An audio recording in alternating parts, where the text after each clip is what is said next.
तो दोस्तों कैसे हैं आप लोग। तो चलिए हम मकड़ियों की दुनिया में ले कर आपको चलते हैं। मकड़ियों का अद्भुत संसार, आवाज से लेकर पर्यावरणीय भूमिका तक। दोस्तों मकड़ियां की दुनिया का जो रहस्य है अद्भुत है। तो दोस्तों हम चलते हैं मकड़ियों के रहस्य की ओर। मकड़ियां हमारे ग्रह के सबसे अनुकूलनीय और महत्वपूर्ण जीवों में से एक है। इस प्रस्तुति में हम उनके विविध आवासों और पारिस्थितिक तंत्र में उनकी महत्वपूर्ण भूमिकाओं का पता लगाएंगे। परिचय। अत्यधिक अनुकूलनीय जीव। मकड़ियां अत्यधिक अनुकूलनीय होती हैं। अंटार्कटिका तथा कुछ चरम वातावरणों को छोड़कर पृथ्वी पर लगभग हर जगह पाई जाती हैं। उनकी प्रजातियां की विविधता और उनके विवरण की व्यापकता उन्हें पारिस्थितिकी तंत्र का एक अनिवार्य हिस्सा बनाती हैं। वे हमें यह समझने में मदद करती हैं कि कैसे जीवन विभिन्न परिस्थितियों में पनप सकता है। विभिन्न आवासों में मकड़ियों। जंगल और वन भूमि। पहला है पेड़ों की छाल के नीचे पत्तों के ढेर में, झाड़ियों पर शाखाओं के बीच जाल बना घनी वनस्पति और आश्रय और उन्हीं में अपना शिकार करती है। दूसरा है घास के मैदान, और घास के मैदान में अपना कैसा रहन सहन करती हैं। गोलाकार बुनने वाली मकड़ियां अक्सर घास के बीच बड़े गोलाकार जाल बनाती हैं। जमीन पर रहने वाली प्रजातियां बिलों में या चट्टानों के नीचे रहती हैं। तीसरा है रेगिस्तान। शुष्क परिस्थितियों के अनुकूल बिलों में रहने वाली मकड़ियां जमीन के नीचे नमी का संरक्षण करती हैं और शिकारी और भेड़िया मकड़ियां गर्मी से बचने के लिए रात में घूमती हैं। और जल से लेकर शहरी क्षेत्रों तक। कुछ मकड़ियां जल से लेकर शहरी मतलब जल में भी रहती हैं और शहरों के नियर बाय भी रहती हैं, अर्थात पूरे घरों में ही रहती हैं। तो गुफाएं और भूमिगत। गुफाएं और भूमिगत मतलब गुफा में भी रहने वाली और भूमिगत में रहने वाली। तो गुफा मकड़ियां अंधेरे में पनपती हैं। छोटे कीड़ों और अन्य गुफा निवासियों को खाती हैं। उनकी दृष्टि कमजोर होती है, लेकिन वे कंपन के प्रति अत्यधिक संवेदनशील होती हैं, जो उन्हें अपने शिकार का पता लगाने में मदद करती हैं। कुछ मकड़ियां आर्द्र और जल स्रोत के किनारे भी रहती हैं।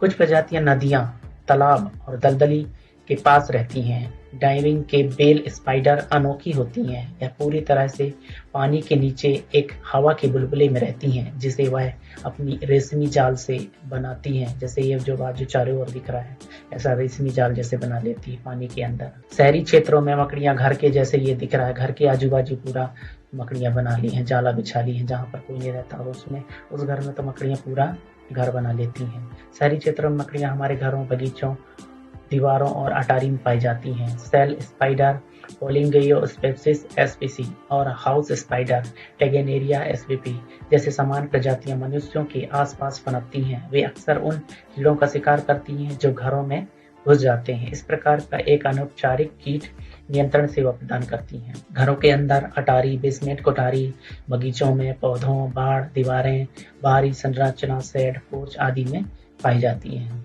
परिस्थिति जो इकोसिस्टम में है, इनकी क्या भूमिकाएं हैं। मकड़ियों की पर्यावरणीय भूमिकाएं। प्राकृतिक कीट नियंत्रण। हाँ, ये बात सही है कि जो अधिक कीट बढ़ जाते हैं प्रकृति में, उनका वो एक बैलेंस बनाती हैं। मकड़ियां मच्छरों, मक्खियों और फसल के कीटों सहित बड़ी संख्या में कीड़ों को खाती हैं। वे किसानों को बहुत लाभ पहुंचाती हैं, क्योंकि मकड़ियां रासायनिक कीटनाशकों की आवश्यकता को कम करती हैं।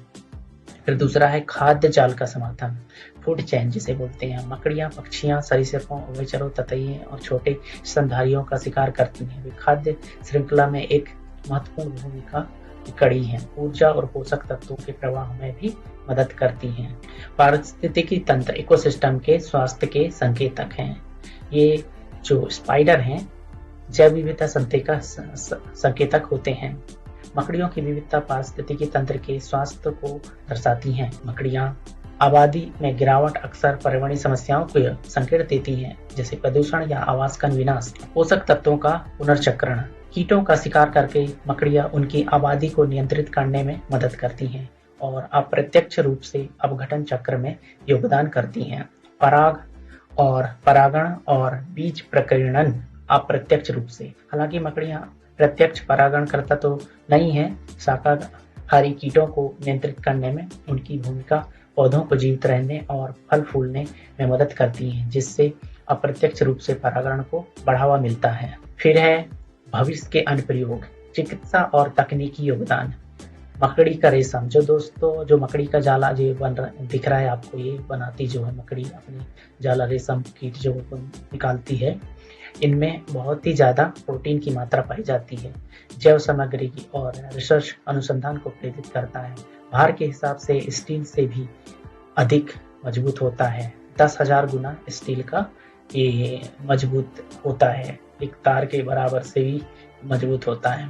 सर्जिकल धागों, बुलेट प्रूफ जैकेट और बायोनिक अंगों में संभावित उपयोग किया जाता है।